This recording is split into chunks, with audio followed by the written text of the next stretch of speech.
Salut les entrepreneurs, c'est Jonathan de la Freecom Academy et je vous souhaite la bienvenue dans cette nouvelle vidéo où nous allons voir ensemble 4 sources de revenus passifs. On peut traduire ça autrement, c'est-à-dire 4 formes d'e-commerce, 4 manières de faire du business en ligne et d'accéder ainsi à sa liberté financière. N'oubliez pas que chez la Freecom Academy, on accède à sa liberté financière grâce au e-commerce. Maintenant, le e-commerce revêt plusieurs formes et on va voir ensemble les 4 meilleures manières de faire du e-commerce. Voilà, alors avant de commencer cette vidéo, je vous invite à vous abonner à cette chaîne YouTube et à la page Facebook pour ne rien manquer des prochaines vidéos. Et on va commencer le cours tout de suite. C'est parti.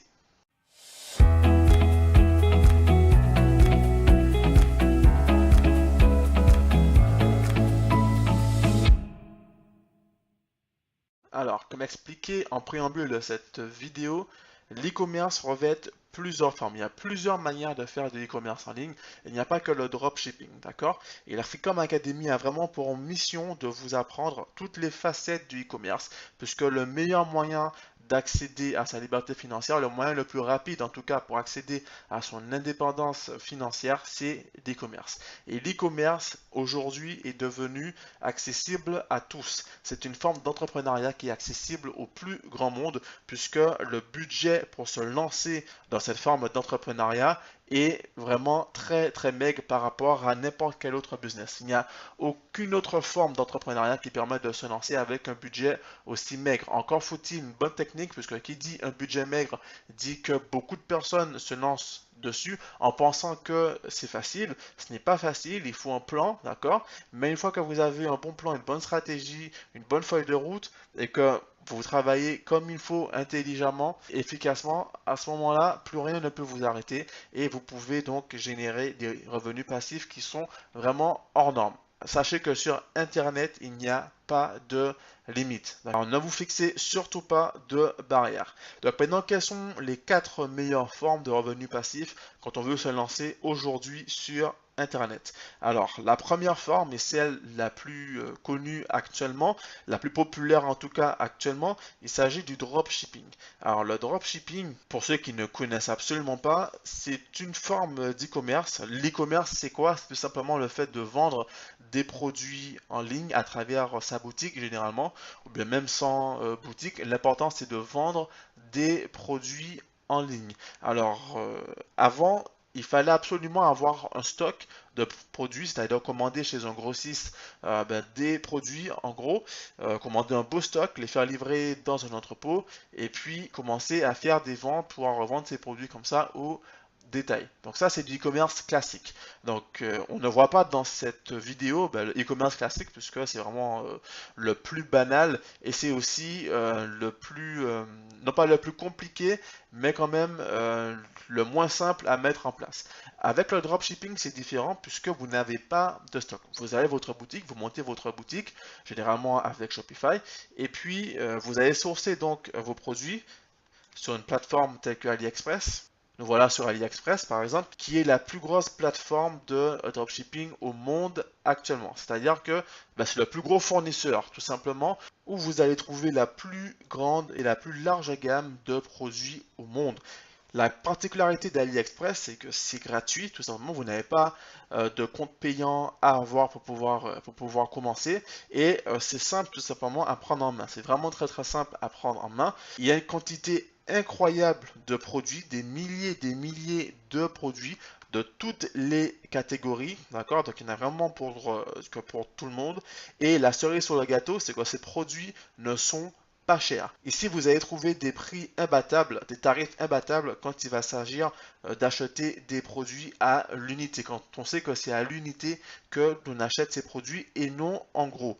Donc voilà, AliExpress, qui n'est pas la seule plateforme de dropshipping, puisqu'il y en a d'autres, telles que Big Buy, etc., DHgate, etc., et la plateforme aujourd'hui idéale pour pouvoir se lancer dans le dropshipping. Donc je pense très certainement que vous connaissez tous, par exemple que la grande partie d'entre vous connaissent ce type de business, donc c'est pas la peine de s'attarder dessus, de rentrer trop dans les détails. Mais techniquement, voilà, vous allez sur AliExpress pour sourcer des produits, vous créez votre boutique avec Shopify. Je pense que vous connaissez tous Shopify, qui est un logiciel en ligne qui va vous permettre de créer donc votre boutique. Vous mettez donc ces produits sur votre boutique et ensuite vous faites la promotion de ces produits et quand des personnes passent commande, à ce moment-là, vous envoyez donc ces commandes chez le fournisseur. Le fournisseur va se charger d'expédier ces produits vers ses clients. Le seul petit défaut ici, ce sont les délais de livraison qui sont relativement longs. Il faut compter entre 4 à 6 semaines. Donc le dropshipping aujourd'hui est la forme la plus populaire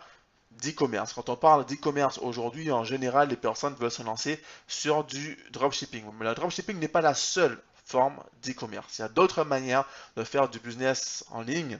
Et on va donc basculer directement sur la deuxième manière de faire du business. Il s'agit du print on demand. Alors le print on demand, c'est une forme de dropshipping.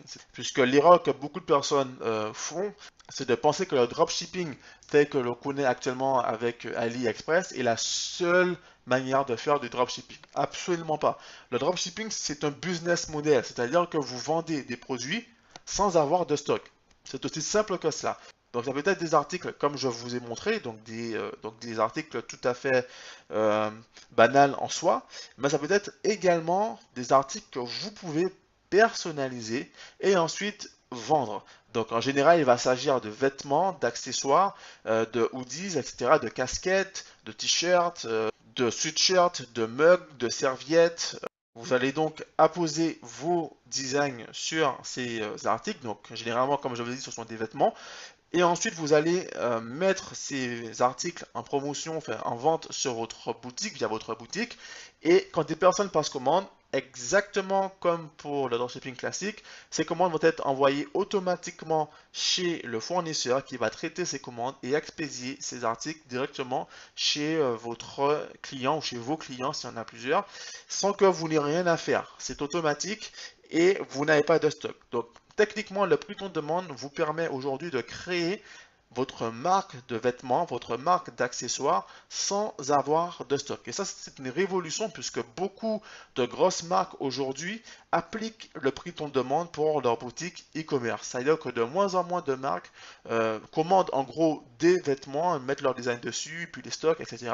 Ça, c'est un business du passé. Aujourd'hui, au 21e siècle, c'est vraiment le prix on demande qui cartonne. Alors, le prix on demande a quand même moins de succès que le dropshipping. Pourquoi? Parce que les novices pensent encore que le prix on demande est difficile à mettre en place en ce sens qu'il faut des designs, qu'il faut être un graphiste professionnel, avoir fait les beaux-arts ou engager quelqu'un qui a fait les beaux-arts pour pouvoir créer des designs pour soi et que ça coûte un bras, alors que c'est absolument faux.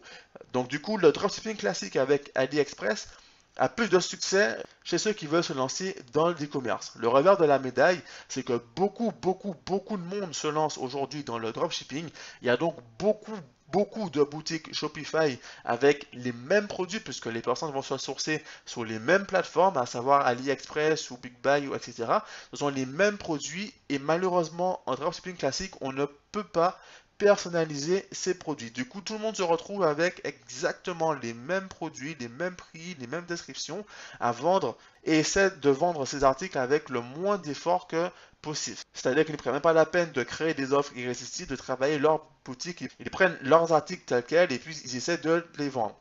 Par conséquent, ça signifie qu'il y a beaucoup de concurrence aujourd'hui sur le dropshipping classique et seuls les plus travailleurs vont pouvoir tirer leur épingle du jeu.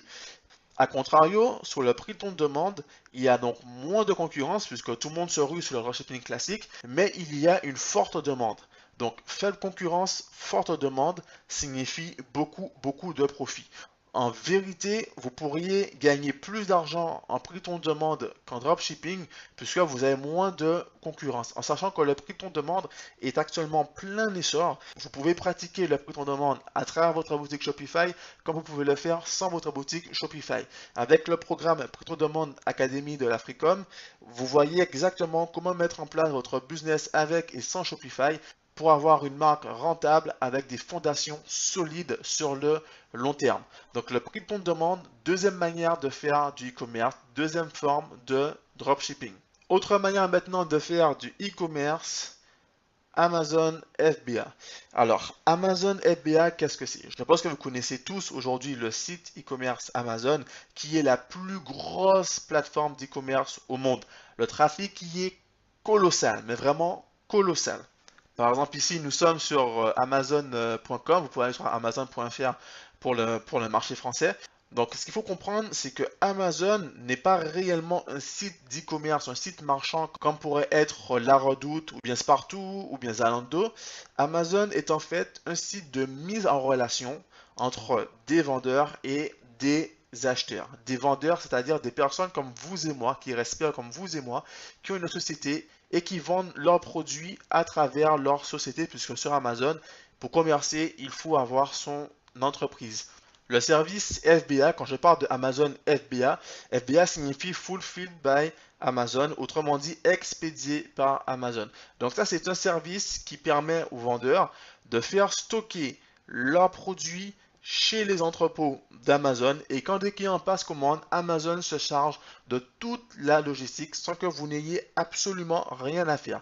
Le service expédié par Amazon permet également de mettre vos produits en prime. Ça signifie pour le client qu'il va recevoir son produit en 48 heures et donc du coup c'est un gage de sûreté et Amazon a tendance à mettre en avant les produits qui utilisent le service expédié par Amazon, donc Fulfilled by Amazon. Donc techniquement, vous pourriez faire du e-commerce sans avoir de boutique, sans créer de boutique Shopify, sans avoir de nom de domaine, sans vous soucier de tout cela. Tout ce que vous auriez à faire, c'est de sourcer donc des niches, trouver des niches où il y a également une forte demande et pas beaucoup de compétition. Donc ça encore, c'est un process à avoir.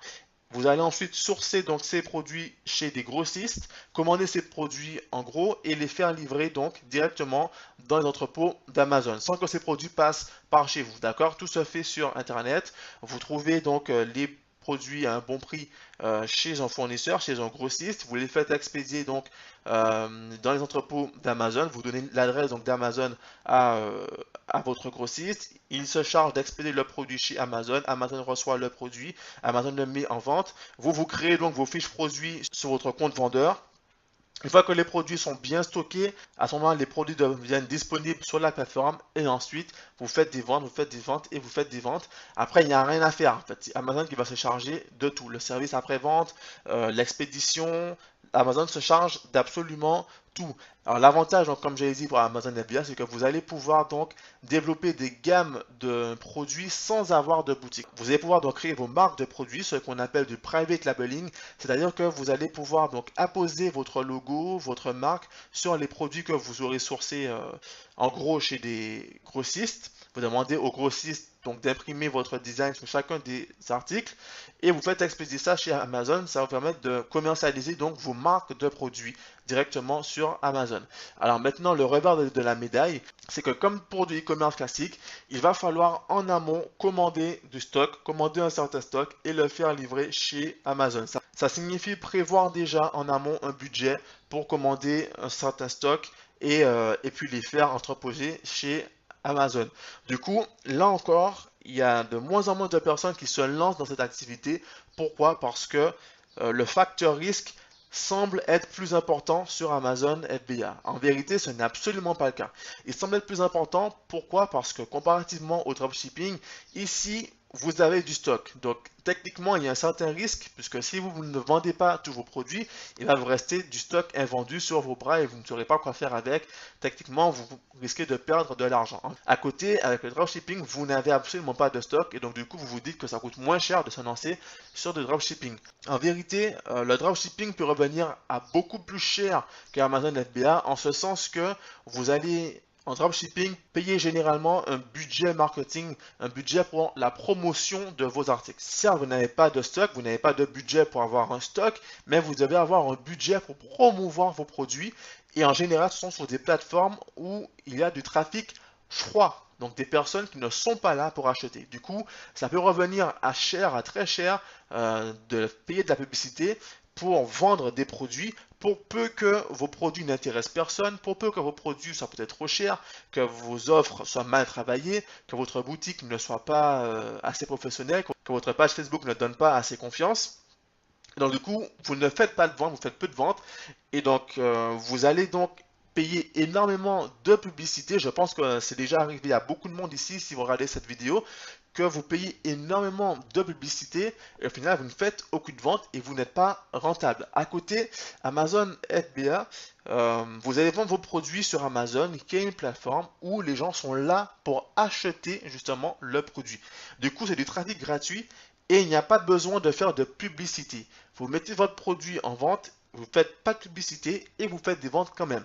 Il y a également moyen de faire de la publicité via Amazon pour booster encore plus vos ventes, d'accord? Pour mettre en avant vos produits pour un trafic qui est chaud justement, puisque les personnes sont là pour acheter. Donc du coup, en travaillant bien, Amazon FBA se montre souvent plus rentable que le dropshipping. Là encore, il y a moins de concurrence puisque beaucoup de monde se rue sur le dropshipping et délaisse la prix qu'on demande, délaisse Amazon FBA, délaisse en gros des formes de business qui pourraient leur rapporter. Voilà, il y a encore beaucoup à dire sur Amazon FBA, ça fera l'objet d'une autre vidéo, d'accord? Simplement retenez bien en tête que c'est un business qui peut être extrêmement rentable, en ce sens que avec un seul compte Amazon FBA, si vous êtes inscrit sur un compte européen, enfin un compte français, et avec un seul entrepôt, c'est-à-dire que vous faites stocker vos produits directement dans un entrepôt français de Amazon, vous êtes en mesure de vendre votre produit sur toutes les marketplaces d'Europe, d'accord? Donc Allemagne, où il y a beaucoup de trafic, Angleterre, Espagne, Italie, qui donnent de très bons résultats également. Voilà.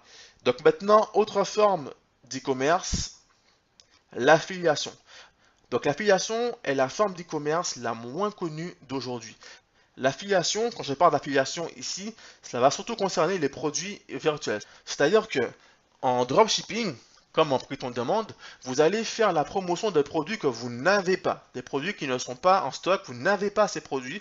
Pourtant, vous pouvez faire la promotion de ces produits et puis en tirer des ventes et donc faire beaucoup de bénéfices. L'affiliation, c'est la même chose, mais avec des produits virtuels. C'est-à-dire qu'aujourd'hui, si vous n'avez pas de produits virtuels, vous pouvez très bien prendre d'autres produits virtuels, faire la promotion de ces produits et gagner de l'argent avec. L'avantage ici, encore une fois, il n'y a pas de stock, d'accord, donc pas de risque de vendu, mais surtout, les tarifs sont plus élevés, donc du coup, les bénéfices sont plus élevés puisqu'il n'y a pas de coût de revient. En dropshipping, comme en prix on demande, il y a forcément le coût du produit à déduire du prix de vente final. En affiliation, il n'y a pas de coût de produit proprement dit puisque le produit il est virtuel. Donc non seulement le produit il est virtuel, mais en plus il peut être vendu cher et vous pouvez gagner beaucoup de commissions dessus. Alors il y a plusieurs manières de faire de l'affiliation. Vous pouvez sourcer donc vos produits sur des plateformes telles que ClickBank. Alors ClickBank c'est l'une des plateformes d'affiliation les plus connues au monde. C'est une plateforme anglophone, donc vous allez pouvoir trouver des produits anglophone, si vous visez un marché anglophone. Il y a des produits en tout genre, hein, d'accord? Il y a des logiciels, évidemment. Il y a des produits pour la santé, des produits pour la nourriture, pour l'emploi, pour le e-marketing, pour les ordinateurs, pour le business. Il y a vraiment de tout. Vous avez des logiciels, tout un tas de produits quand vous pouvez commencer à faire la promotion dès aujourd'hui, d'accord? Donc ClickBank, c'est vraiment une plateforme anglophone. Donc si vous visez un marché anglophone et si vous visez un marché francophone, vous aurez la plateforme 1TPE. Donc 1TPE, c'est la même chose que ClickBank, c'est une plateforme où vous allez pouvoir trouver donc des produits d'information, ce qu'on appelle des infoproduits, à promouvoir, des produits virtuels et des logiciels que vous allez pouvoir promouvoir dès aujourd'hui et tirer des commissions. Sinon, il y a des programmes d'affiliation qui sont propres à certains produits. Par exemple, pour l'Africom Academy, il y a un programme d'affiliation pour toutes les formations où vous pouvez gagner jusqu'à 60% de commission sur chacune des ventes. Et en général, les affiliés de l'Africom peuvent gagner au minimum un SMIC par mois uniquement en faisant la promotion des produits de l'Africom. Puisque n'oubliez pas que l'Africom Academy a pour objectif de vous permettre d'accéder à votre indépendance, de vous permettre de générer des revenus en ligne. Du coup, nous avons mis en place ce programme d'affiliation qui va vous permettre de générer des revenus en faisant la promotion de l'Africom. Donc l'affiliation, autre forme d'e-commerce avec beaucoup de potentiel. J'y reviendrai à travers d'autres vidéos qui sortiront prochainement, mais l'affiliation est vraiment une pépite. C'est vraiment comme faire du dropshipping, mais avec des produits virtuels qui coûtent plus cher. Et donc du coup, vos revenus peuvent être plus élevés avec cette forme de business. Voilà, donc nous avons vu en somme les 4 meilleurs moyens de faire du e-commerce aujourd'hui: le dropshipping, le prix on demande, Amazon FBA et l'affiliation. Chacun de ces quatre types présente des avantages et des inconvénients, mais chacun de ces quatre types permettent aujourd'hui d'accéder rapidement, non pas facilement, mais rapidement à sa liberté financière, à son indépendance financière. Chacun de ces quatre types d'e-commerce permettent de générer au moins un SMIC par semaine en travaillant bien. Et ensuite, il n'y a pas de limite en termes de revenus puisque vous pouvez viser rapidement d'autres marchés. Il y a le marché francophone, évidemment. Il y a le marché anglophone qui est colossal, qui est monstre. Le marché hispanophone. Voilà, vous pouvez vraiment toucher le monde depuis votre ordinateur, depuis votre canapé. Donc, l'e-commerce a beaucoup de potentiel. Et si aujourd'hui vous regardez cette vidéo et que vous ne savez pas comment faire pour travailler pour vous, pour être votre propre patron et accéder à votre indépendance, ne cherchez plus. La voie rapide, c'est l'e-commerce. Voilà. Et bien écoutez, je vous remercie pour avoir suivi cette vidéo. Si vous avez tout regardé, elle touche maintenant à sa fin. Je vous invite à vous abonner à cette chaîne YouTube et à la page Facebook si ce n'est pas encore fait. Si vous voulez rejoindre les rangs de la Freecom Academy, il vous suffit de cliquer dans la description ci-dessous. Vous trouverez les liens pour pouvoir devenir membre de la Freecom Academy. Si vous avez des questions, surtout n'hésitez pas à les poser en commentaire. Je me ferai un plaisir d'y répondre. Et on se donne rendez-vous à très bientôt.